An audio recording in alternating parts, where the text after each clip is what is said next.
اعوذ باللہ من الشیطان الرجیم، بسم اللہ الرحمن الرحیم۔ تمام دوستوں کو میری طرف سے السلام علیکم۔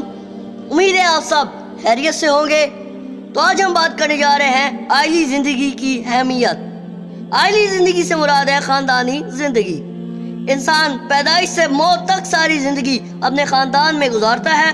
خاندان کے افراد مختلف رشتوں کی بنا پر ایک دوسرے سے منسلک ہوتے ہیں۔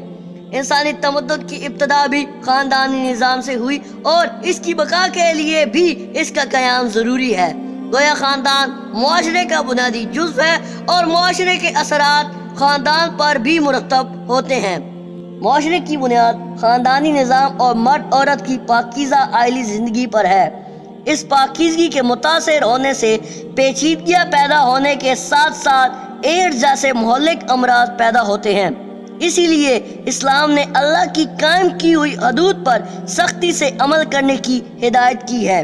اس پر عمل نہ کرنے کی صورت میں معاشرے کی شیرازہ بندی ناممکن ہے اور معاشرہ انتشار سے نہیں بچ سکتا۔